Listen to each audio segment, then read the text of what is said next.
अपनी भेंट चढ़ाता हूँ माँ, मैं तेरा बेटा बनकर इस दुनिया में आया, लेकिन भारत माँ का बेटा बनकर अब इस दुनिया से जाता हूँ मैं, अब इस दुनिया से जाता हूँ मैं। नमस्कार। आज से 22 साल पहले जम्मू कश्मीर की ऊंची ऊंची पहाड़ियां तोप की खौफनाक आवाज़ों से गूंज उठी थीं।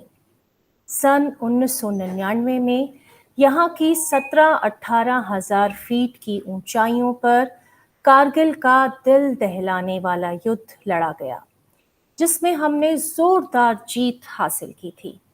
लेकिन इसके साथ ही करीब 60 दिनों तक चली इस लड़ाई में शहीद हुए हमारे बहुत से जाबाज, जो केवल अपनी यादें ही अपने पीछे छोड़कर हमेशा हमेशा के लिए अपना सब कुछ इस देश के नाम न्यौछावर कर गए हैं। उनकी बहादुरी की अनगिनत मशालें देश के हर इंसान के दिल में आज भी रोशन हैं। I regret I have but one life to give for my country, said the brave soldier before breathing his last. But wait, do not lament the death of a warrior in the battlefield, as those who sacrifice their lives in war are honored in heaven. In the year 1999, on the sub-zero, steep, inaccessible climbs of the upper Himalayas, a bloody war was fought for 3 long months. The world watched with bated breath. Our nation bled and shed tears as valorous soldiers fell in their line of duty. But the resolve to weed out the intruders and claim what is ours only grew stronger. Let us walk down the Kargil road paved with service and sacrifice of these war heroes. Let us recount their heroism and get inspired.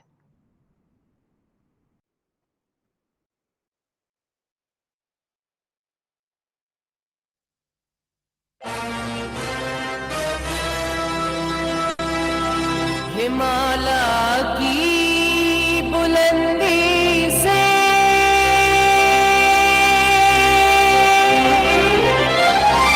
सुनो आवाज है आई, कहो माँ से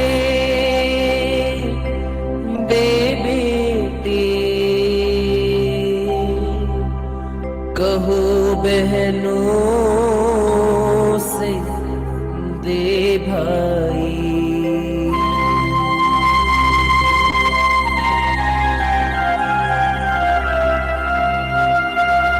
पर मत भूलो सीमा पर वीरों ने है प्राण गवाए, कुछ याद उन्हें भी कर लो, कुछ याद उन्हें भी कर लो, जो लौट के घर ना आए, जो लौट के घर ना आए।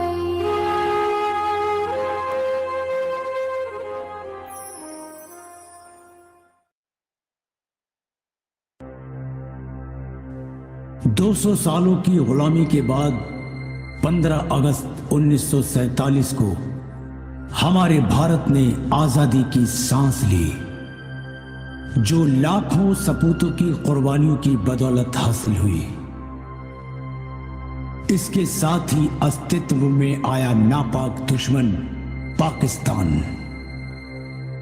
हमारे देश के अंदर से तो दुश्मन को खदेड़ डाला था, लेकिन इसकी सरहदों पर यह भेड़िया आज भी ताक लगाए बैठा रहता है। और उसको मुंह तोड़ जवाब देने के लिए हमेशा तैयार रहते हैं हमारे जाबाज दीवाने, जिनके जज्बे को हम सलाम करते हैं। सन 1999 में इस नापाक दुश्मन की ऐसी ही एक चाल को नाकाम कर अपनी बहादुरी की कलम से फतेह की एक और बेमिसाल तारीख लिखकर तिरंगे की आन बान और शान को रोशन कर दिया। साल 1999 दुश्मन ने हमेशा की तरह हमारी पीठ पर छुरा भौंकने की नापाक कोशिश की और कारगिल की चोटियों पर अपना कब्जा जमा लिया। बैरी की इस चाल को कुचलने के लिए लेफ्टिनेंट सौरव कालिया की अगुवाई में निकली पेट्रोलिंग पार्टी अचानक बड़े ही रहस्यमय ढंग से गायब हो गई और हमारे इस जाबाज का बड़ी निर्दयता से रौंदा गया शरीर धूर्त शत्रु ने भारतीय सेना को सौंपा। मक्कार दुश्मन की इस कुचेष्टा पर उसकी ईंट से ईंट बजाने के लिए तुरंत युद्ध का ऐलान कर दिया गया। हम शांति चाहते हैं, ये तो दुनिया ने देखा। अब दुनिया ये देखेगी कि हम शांति की रक्षा के लिए और अपनी शक्ति का भी प्रदर्शन कर सकते हैं। लड़ाई के परिणाम के बारे में भी मेरे मन में कोई संदेह नहीं है। हमारी विजय निश्चित है और हम विजयी होकर दिखाएंगे। Chief of army staff general VP Malik के नेतृत्व में लड़ी गई कारगिल की जंग अपने आप में सैनिक रणनीति और अदम्य साहस की एक अनूठी मिसाल है। इस ऑपरेशन का नाम था ऑपरेशन विजय। थल सेना शत्रु को जमीन से खदेड़ रही थी। अब बारी थी आसमान से शोले बरसाने की। वायुसेना प्रमुख air chief marshal BS Dhanoa की अगुवाई में शत्रु को नेस्ता नाबूद करने वाले इस ऑपरेशन को नाम दिया गया ऑपरेशन सफेद सागर। इसी दौरान हमारे नौसैनिक कब पीछे रहने वाले थे। वाइस एडमिरल माधवेंद्र सिंह की देखरेख में उत्तरी अरब सागर से कराची बंदरगाह की घेराबंदी का ऐलान हो गया और इस मिशन को नाम दिया गया ऑपरेशन तलवार। अब एक नया इतिहास रचा जाने वाला था। वंदे मातरम, वंदे मातरम, वंदे मातरम, वंदे मातरम। और रुख मोड़ दिए तूफानों के, चट्टानों को धूल बनाया है। दुश्मन हमको ना भूलेगा, उसे ऐसा सबक सिखाया है।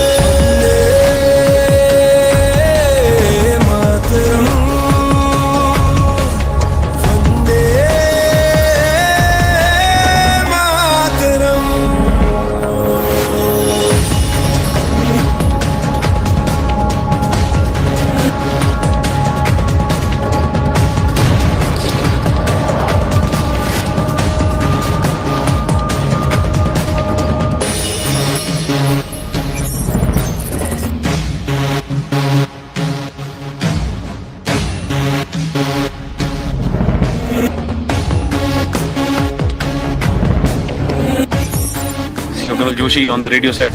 After another bunker was captured, my company's success की नवाज ये दिल मांगे मोर।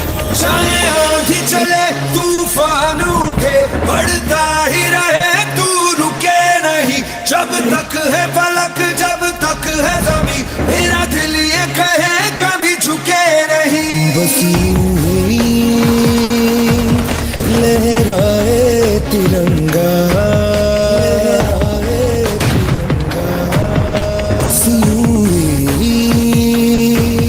लहराए तिरंगा। वंदे मातरम, वंदे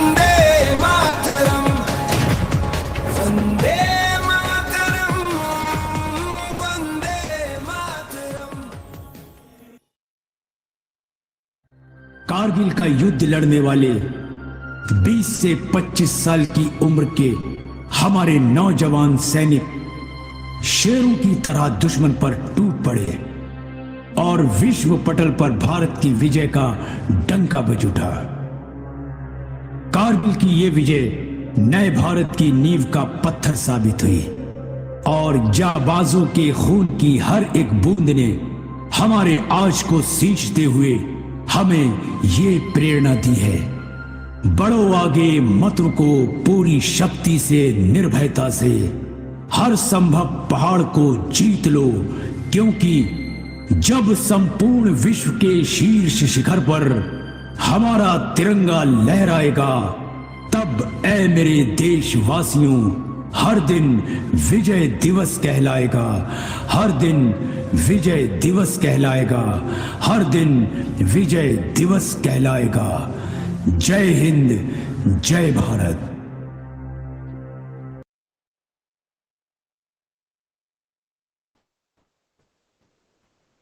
सीने पर झेल कर गोली समर में वो लड़ता रहा, लहू बूंद बूंद बहकर माँ के आंचल पर रिसता रहा। लिया जो प्रण था उसने अपनी अंतिम सांसों तक, उसे ही पूरा करता रहा, उसे ही पूरा करता रहा। समय जून सन 2000। स्थान हिमाचल प्रदेश का एक छोटा सा गांव, जहां से चलकर एक साधारण से स्कूल के अध्यापक पिता की लिखी चिट्ठी दिल्ली के रक्षा मंत्रालय पहुंची। उनका अनुरोध था, यदि हो सके तो मुझे और मेरी पत्नी को उस जगह तक ले जाने की इजाज़त मिले जहां कारगिल युद्ध के दौरान आज से लगभग 1 साल पहले हमने अपना बेटा खोया है। तारीख 7 जुलाई सन 2000 की होगी, यानी उसकी शहादत की पहली सालगिरह। साथ ही उन्होंने यह भी लिखा कि ऐसा करना अगर हमारी राष्ट्रीय सुरक्षा के खिलाफ है तो मुझे आपकी ना भी मंजूर है। ऐसे में मैं अपनी दरख्वास्त वापस ले लूँगा। उनकी यह चिट्ठी पढ़कर रक्षा मंत्रालय के उस विभाग में तैनात अफसर ने फौरन आदेश जारी किया कि चाहे कुछ भी हो जाए, मैं देश के इस वीर सपूत के माता पिता की यह इच्छा ज़रूर पूरी करूँगा, और अगर डिपार्टमेंट को उनका यह खर्च उठाने में कोई भी एतराज़ है तो कोई बात नहीं, उन्हें वहां तक ले जाने की पूरी जिम्मेदारी मेरी है। 7 जुलाई सन 2000 यानी उस वीर सपूत की शहादत की पहली सालगिरह पर उसके माता पिता को बड़े सम्मान के साथ उस स्थान पर लाया गया जहां उसने अपनी अंतिम सांसें ली थीं। ड्यूटी पर मौजूद सभी उनके सम्मान में उन्हें सलामी दे रहे थे, लेकिन अचानक ही एक नौजवान सैनिक आगे बढ़ा। उसने उनके पांव छुए और फूलों का एक गुलदस्ता उनके चरणों में रख दिया। उसकी आंखों में आंसू थे। इन्हीं नम आंखों से उसने उस वीर सपूत के माता पिता को सलामी दी। शिक्षक महोदय ने बड़ी मुश्किल से अपने को काबू में रखते हुए उससे पूछा, आप एक फौजी अफसर हैं, फिर इस तरह झुककर आपने मेरे पांव क्यों छुए?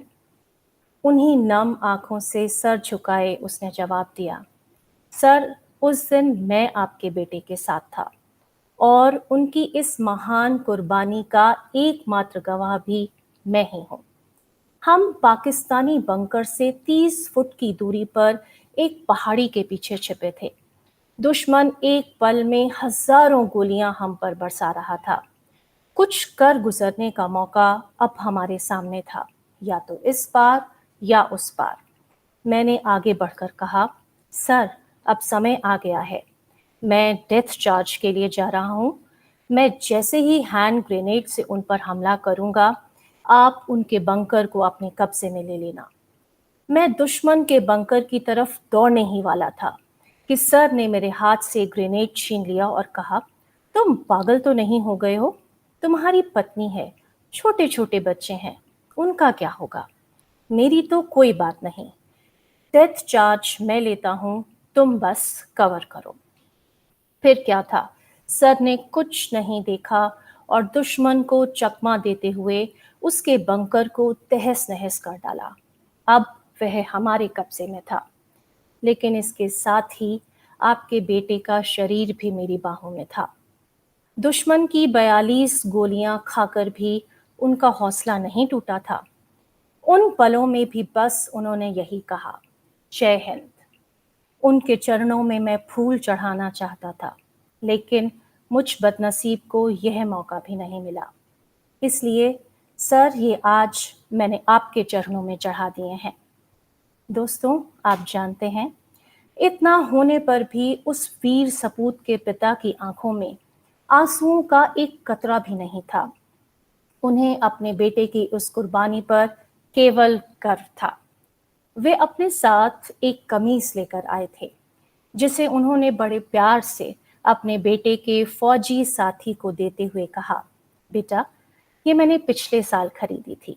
सोचा था जब वह छुट्टी पर आएगा ना तो उसे दूंगा, लेकिन वह कभी लौट कर नहीं आया। इसलिए मैंने सोचा कि मैं इसे वहीं अर्पित कर दूंगा जहां उसने अपनी अंतिम सांसें ली थी। लेकिन मेरे बच्चे, अब तुम इसे पहनो, ये तुम्हारी है। जानते हैं कारगिल के इस वीर योद्धा के पिता का नाम श्री गिरधारी लाल बत्रा और माँ का नाम श्रीमती कमल कांता बत्रा, और वे खुद थे भारत के सर्वोच्च वीरता सम्मान परमवीर चक्र पाने वाले कैप्टन विक्रम बत्रा, जो उन्हें मरणोपरांत दिया गया। ये दिल मांगे मोर कहते हुए उन्होंने देश के लिए मोर करके ही दम लिया, और देश का यह शेरशाह देश के नाम शहीद हो गया। इन्हें हम शत शत नमन करते हैं, क्योंकि ये जो आज सैकड़ों परिंदे आसमां पर उड़ते नजर आते हैं ना, इन्हीं वीरों ने राह दिखलाई है उन्हें आजादी से जीने की। ऐ मेरे देश के वीर जवानों, तुम्हें कभी ना भूलेगा तुम्हारा हिंदुस्तान, तुम्हारा हिंदुस्तान। धन्यवाद। The intention to commemorate the sacrifice of these brave sons of the soil each year on 26th July is to motivate the youngsters to imbibe values like selfless service and unconditional love for the country. We bring to you an interaction with Subedar Sanjay Pandey, who was posted at Kargil at that time and was a part of this war. Now, over to the interview. आरज़ू बस यही है, मेरी हर सांस देश के नाम हो। जो सर उठे तो मेरे सामने तिरंगा हो, और सर झुके तो बस वतन को प्रणाम हो। आज कारगिल दिवस के यादगार अवसर पर हमारे बीच मौजूद हैं भारत माँ के एक वीर सपूत रिटायर्ड सूबेदार संजय पांडे जी, जिन्हें आज से 22 साल पहले देश के लिए अपनी जान की बाजी लगाने का मौका मिला था। ये एक ऐसा समय था जब न जाने इनके मन में कितने ही सवाल हिलोरे ले रहे होंगे, जिनका कोई भी जवाब सोचे समझे बिना ये दुश्मन की ईंट से ईंट बजाने के लिए जंग के मैदान में उतर पड़े। आइए इन्हीं से मुलाकात करते हैं और जानते हैं इनकी कहानी, इन्हीं की जुबानी। नमस्कार सर, आपका स्वागत है। इनसे बात करने के नमस्कार सर, इनसे बात करने के लिए आज हमारे साथ हैं विद्यालय की होनहार छात्राएं सिमरन शर्मा और मान्या राय। नमस्कार सर, बाल भारती पब्लिक स्कूल नोएडा की ओर से आपका हार्दिक अभिनंदन।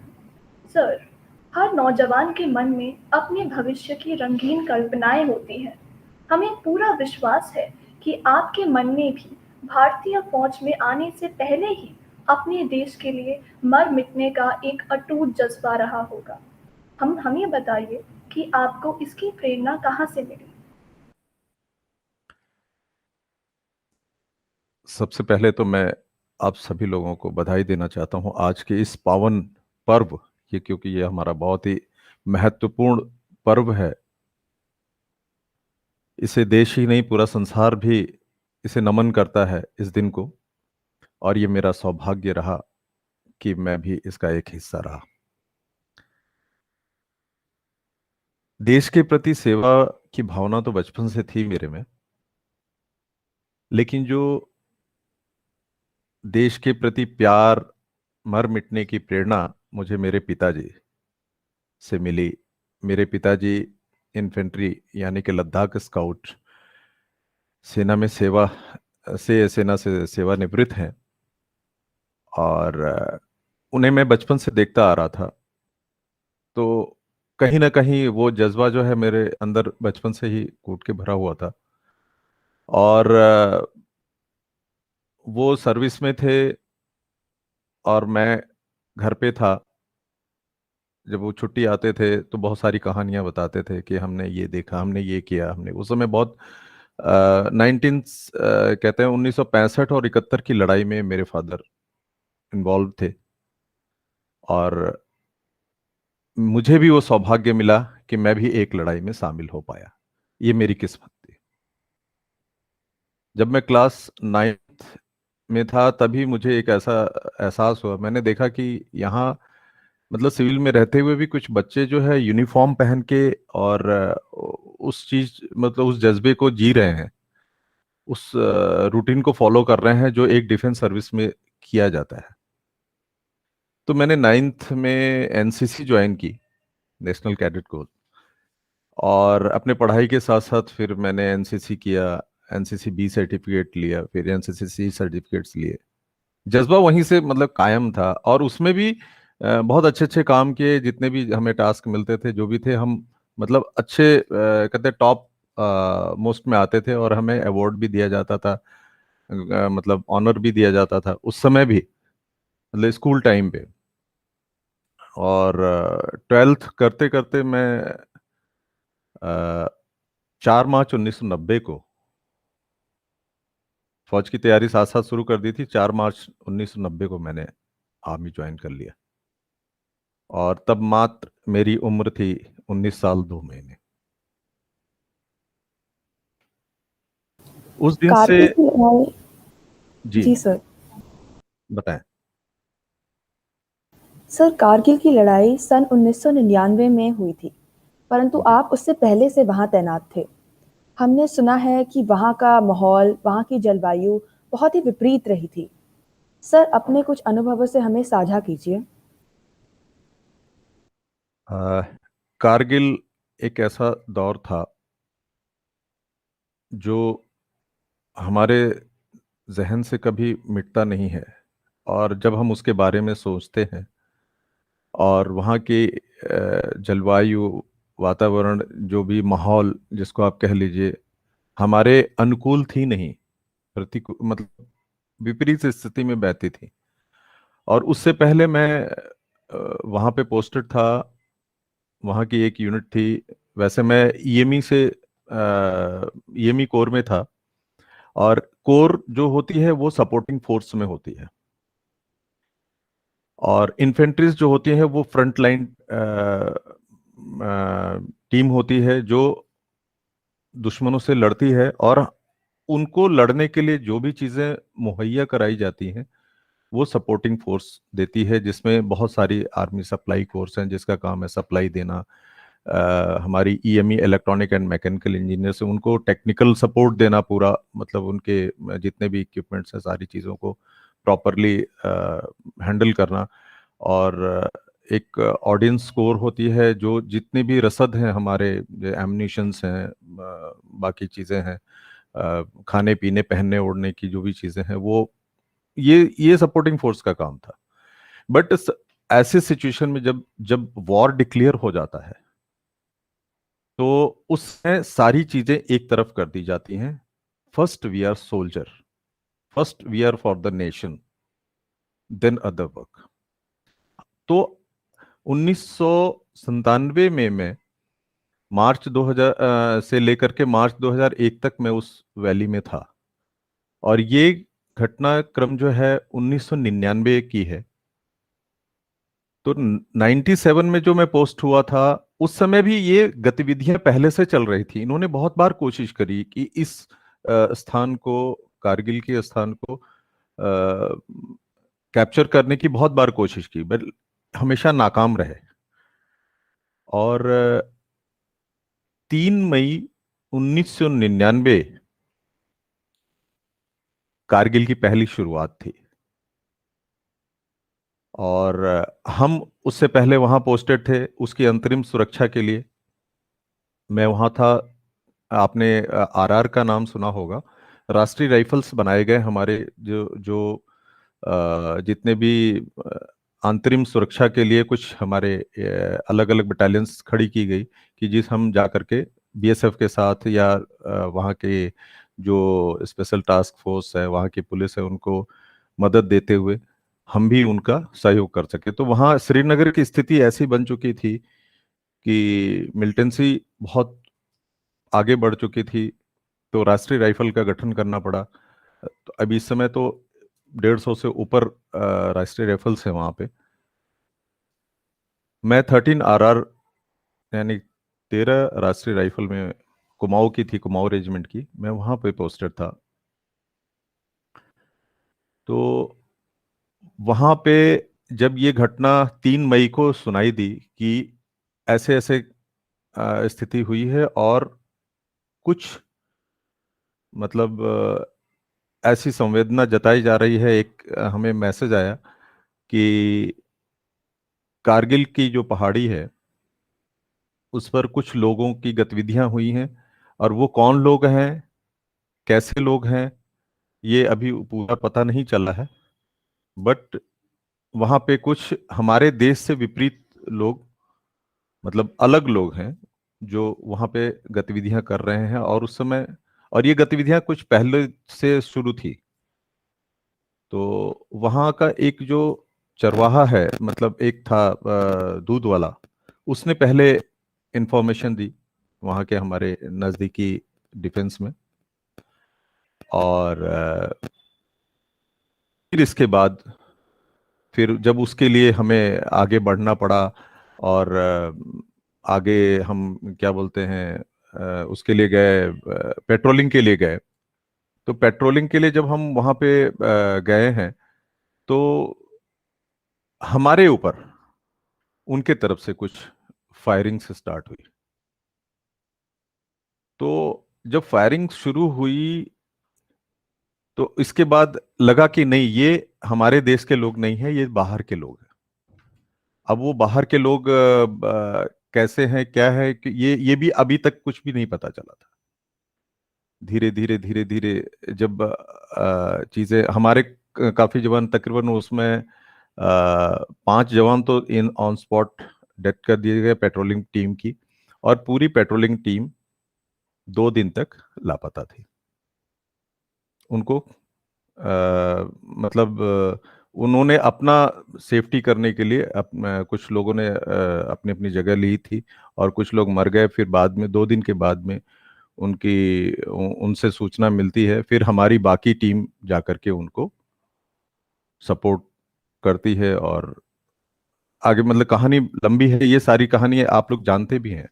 बट सिचुएशन हम लोगों की उस समय ऐसी थी कि हमें ऑर्डर ऑर्डर हो गया कि आप लोग का जो रिहायशी पोर्शन है वहां पर आप लोग नहीं रहेंगे, आप लोगों को बाहर निकल करके अपने अपने, जैसे मतलब रात हुई,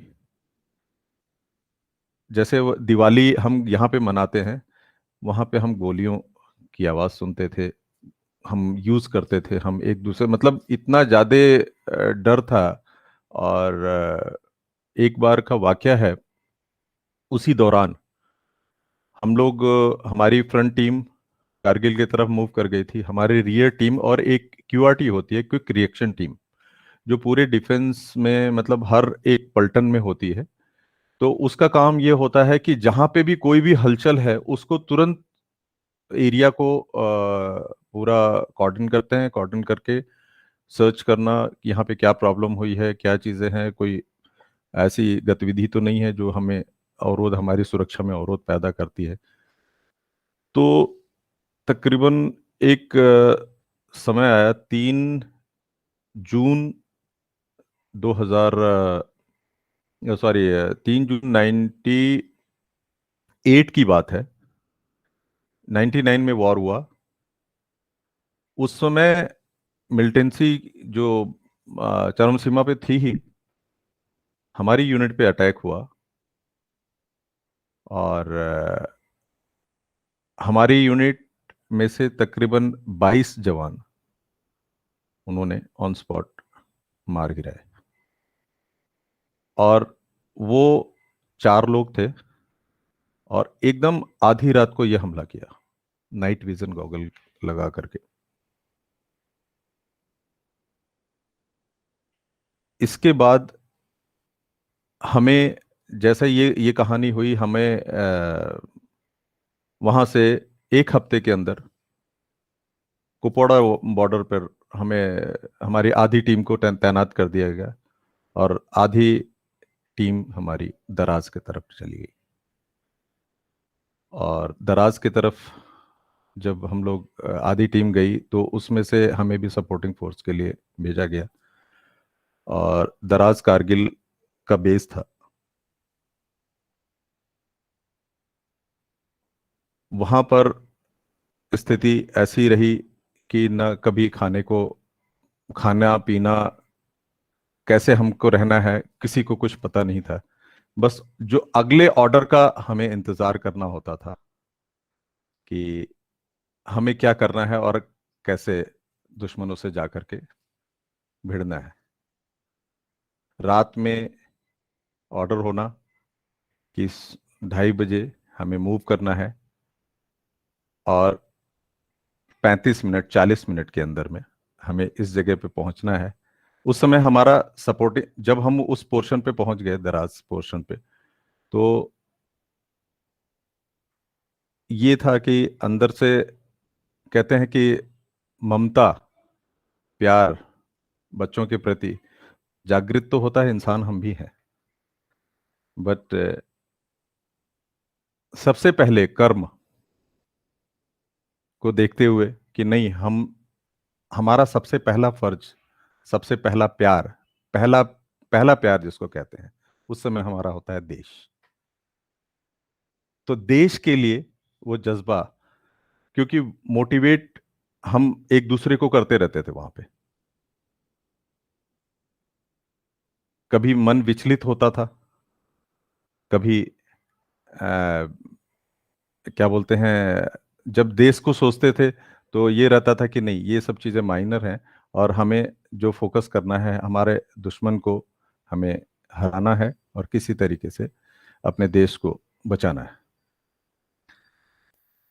अंदर की बातें बहुत सारी चलती रही। सिक्योरिटी पॉइंट ऑफ व्यू से मैं बहुत सारी चीजें बता नहीं सकता आपको, कह नहीं सकता कि क्या क्या चीजें वहां पे हमें इंटरनल, क्या क्या, कितने लोग, कितने, कैसे कैसे मूव करते थे। फाइनली वॉर हुआ और वॉर में बहुत सारे लोगों ने, हमारे साथियों ने दम तोड़ा। 4 साथी तो ऐसे थे कि हम एक साथ उठते, एक साथ बैठते, एक साथ खाते थे, एक साथ लड़ाई करते थे, जैसे हम घर में भाई बहन करते हैं, या माता पिता के साथ, माता पिता कभी डांट देते हैं या कुछ कर देते हैं, मतलब वो एक परिवार से बढ़ के एक रिश्ता होता है। तो 3-4 साथियों को मैंने अपने हाथों में, मेरे हाथों में लोगों ने दम तोड़ा है। जी सर, आपके इन अनुभवों से हमें बहुत प्रेरणा मिली है। हम इस देश के भावी कर्णधार हैं।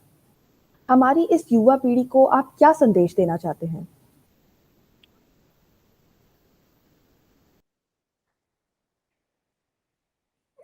देखिए, मेरा कहना यह है कि हम जहां पे भी रहें, सबसे पहले तो हम अपने कर्म के प्रति दृढ़ हो। जो हमारा कर्म है, हम पहले निश्चित हो लें कि हमें करना क्या है। और जो हम, फिर इसके बाद कर्म के साथ में आता है लक्ष्य। जीवन में अगर हम अभी स्कूल में हैं, कॉलेज में जाएंगे, फिर नौकरी करेंगे, या हमने एक लाइफ में एक बना रखा है कि हमें ये लक्ष्य पाना है, तो अपने लक्ष्य के प्रति हमेशा गंभीर और उसमें अग्रसर रहें। समय से नियमित रहें, मतलब उसको डिसिप्लिन में रहें, और अपने लिए वचनबद्ध रहें कि नहीं, जो हमने टारगेट लिया है इधर उधर माइंड करके नहीं, हम पहले लक्ष्य को पा लें, फिर इसके बाद हम दूसरी चीज सोच। इसके बाद एक जो सबसे बड़ी चीज है जो मैंने डिफेंस से सीखी है, बाहर भी सीखने को मिलता है, बट मेरा बचपन, कहते हैं ना कि बचपन खत्म भी नहीं हुआ था, मैंने आर्मी ज्वाइन कर ली 19 साल 2 महीने में, और 23 साल नौकरी करने के बाद में मैं बाहर आया। बट एक चीज सीखा हमने वहां पे, हम अलग अलग जाति के, अलग अलग संप्रदाय के लोग वहां पे एक साथ रहते हैं, हिंदू, मुस्लिम, सिख, ईसाई, बट जज्बा जो है ना वो परिवार से ज्यादा बढ़ के था। वहां पे कोई ये नहीं था कि ये हिंदू है, ये मुस्लिम है, ये सिख है, ये ईसाई है, और हमें जो है जी सर। अलग अलग जो है सोच में रहना है। एक साथ उनके सारे लोगों के जितने त्योहार थे, पर्व थे, एक साथ मिलके मनाना, एक साथ बैठ के सेलिब्रेट करना, तो एक तो वो था। और फिर इसके बाद एक दूसरे को रिस्पेक्ट देना, इंसानियत जी के सर। बाद में आता है एक दूसरे को रिस्पेक्ट देना। जी सर, बहुत बहुत धन्यवाद सर। हमें पूरा पूरा विश्वास है कि आपकी ये अनमोल सीख हमें हमेशा प्रेरित करती रहेगी। आखिर में आपकी एक और खूबी से हम अपने दर्शकों को परिचित करवाना चाहेंगे। सर, आप गाते बहुत अच्छा हैं। आपसे गुजारिश है कि आप हमारे लिए एक अच्छा सा गीत गाएं, और आपकी प्रेरणा आपके इस गीत के जरिए हमारा मार्गदर्शन करती रहे।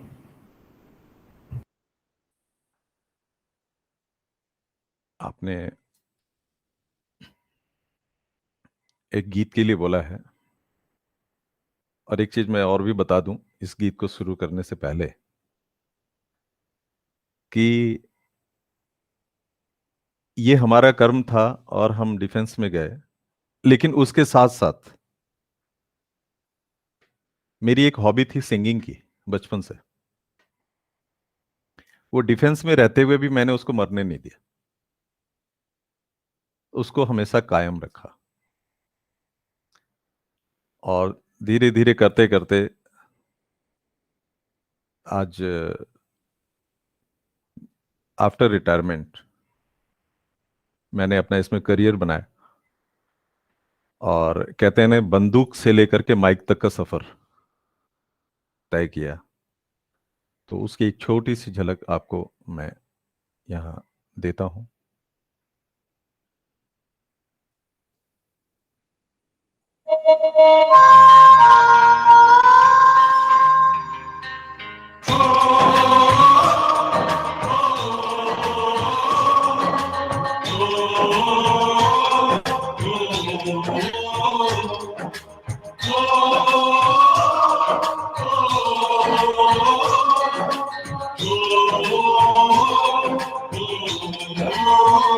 संदेशे आते हैं हमें तड़पाते हैं, चिट्ठी आती है जो पूछे जाती है कि घर कब आओगे, कि घर कब आओगे, लिखो कब आओगे, कि तुम बिन ये घर सुना सुना है।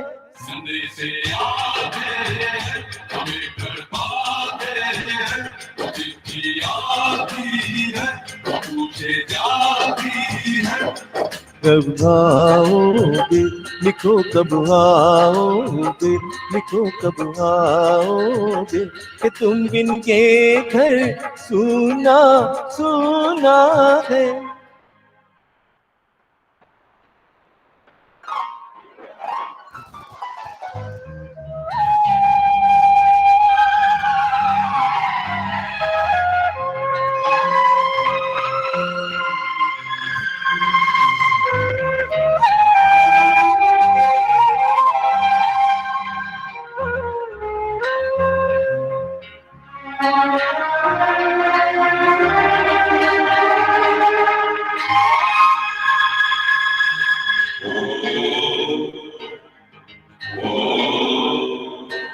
है गुजरने वाली हवा बता मेरा इतना काम करेगी क्या, मेरे गाँव जा मेरे दोस्तों को सलाम दे।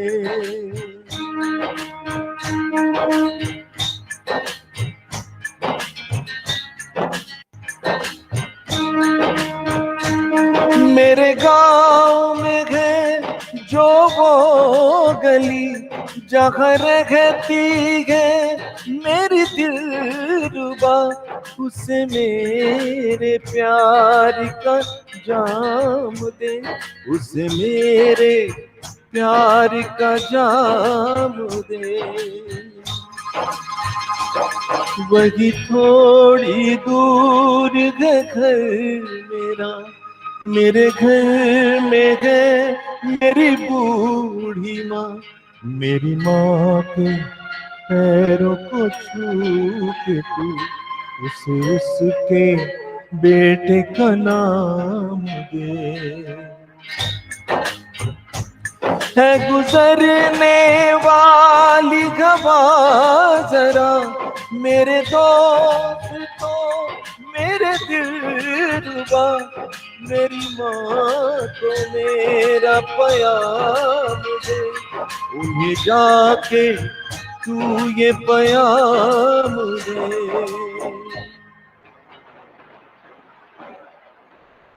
मैं वापस आऊंगा, मैं वापस आऊंगा फिर अपने गाँव में, गाँव में कि माँ के आंचल गाँव के पीपल से किसी के काजल से किया जो वादा था वो निभाऊंगा। मैं एक दिन आऊंगा, मैं एक दिन आऊंगा, मैं एक दिन आऊंगा, मैं एक दिन आऊंगा, मैं एक दिन आऊंगा, मैं एक दिन आऊंगा। बहुत खूब संजय जी। आज आपने आज की सुबह को बहुत ही सुरीली सुबह बना दिया अपनी आवाज़ के ज़रिए, और हमारे बच्चों को भी आपने बहुत सी बातें बताई, और हम ये ज़रूर उम्मीद करेंगे कि हमारे बच्चे आपसे ज़रूर कुछ ना कुछ सीखे होंगे। आप तो हीरो हैं ही असल ज़िंदगी में, वहाँ पर आप फ़ौज में हीरो थे, असल ज़िंदगी में भी आप हीरो हैं। और उन जवानों को हम अपनी तरफ से इतना कहना चाहेंगे कि वतन के लिए जिसने कटाए हैं अपने सर, वतन के लिए जिसने कटाए हैं अपने सर, शहीद हुए हैं वो जवान कारगिल पर। शत शत वंदन है तुमको भारत के वीर जवान, सदा रखी है तुमने भारत माता की शान। जय हिंद।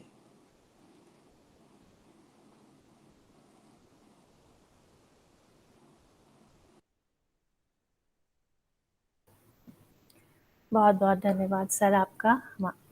आप हमारे साथ बने रहिए सर। अपने जीवन को देश के नाम कुर्बान कर देने वाले हमारे जाबाज हर पल खुद मौत के साए में रहकर अपने घर परिवार से दूर, कभी तो हजारों फीट की ऊंचाइयों पर अपनी हड्डियां गलाते, कभी निर्जन रेतीले मैदानों में और कभी सागर की अथाह गहराइयों तथा असीम विस्तार में अपना सिक्का जमाते, हर पल हमें महफूज रखते हैं और हम चैन की नींद सोते हैं। To establish core values, one needs the right role model. We lament the absence of real-life heroes to emulate. But what if we have failed to recognize them? Scientists, mathematicians, social reformers, soldiers, all exemplify grit in their chosen field. Seeing successful fashion models or actors, we can get impressed with them as entertainers and influencers. But real-life heroes are those who go down a path less trodden. They are the real architects of a modern India, who epitomize values like integrity, discipline, self-respect, determination, and love for one's country. For instance, a soldier who stands tall at the front line manifests all these virtues. A true soldier fights not because he hates what is in front of him, but because he loves what is behind him. Ladies and gentlemen, boys and girls, on this momentous day, one mustn't forget that our nation is the land of the free, as it is the land of these brave hearts who shall never be forgotten. Jai Hind. And now, I request our esteemed principal, Mrs. Asha Prabhakar, to share her thoughts with all of us. Over to you, ma'am.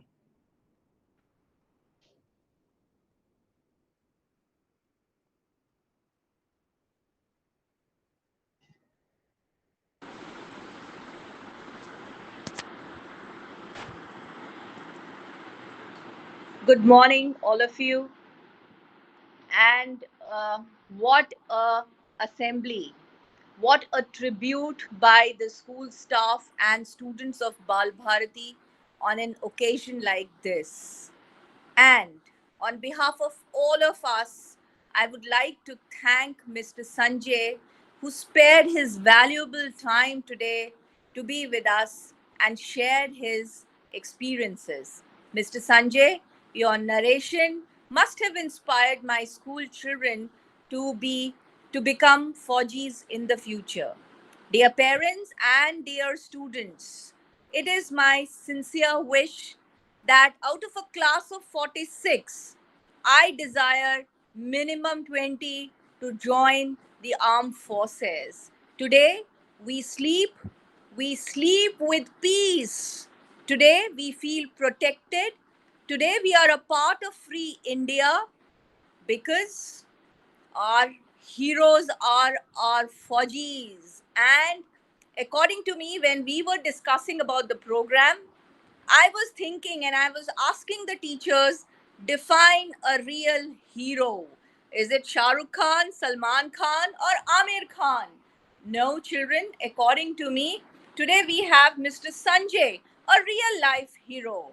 All those 577 soldiers who dedicated for the nations, according to me, they and their parents are the real heroes. मुझे तोड़कर बनमाली उस पथ पर देना फेंक, यह है एक पुष्प की अभिलाषा.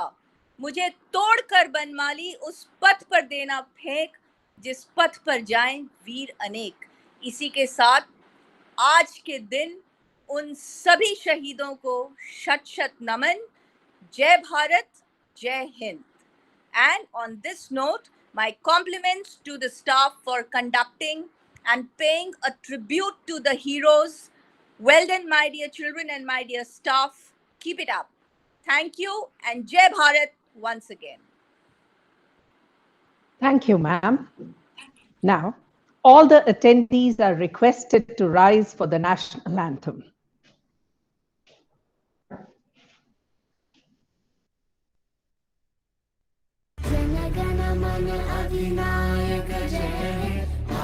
भाग्य विधाता पंजाब सिंध गुजरात मराठा द्राविड़ उत्कल बंगा विंध्य हिमाचल यमुना गंगा उच्छल जलधि तब शुभ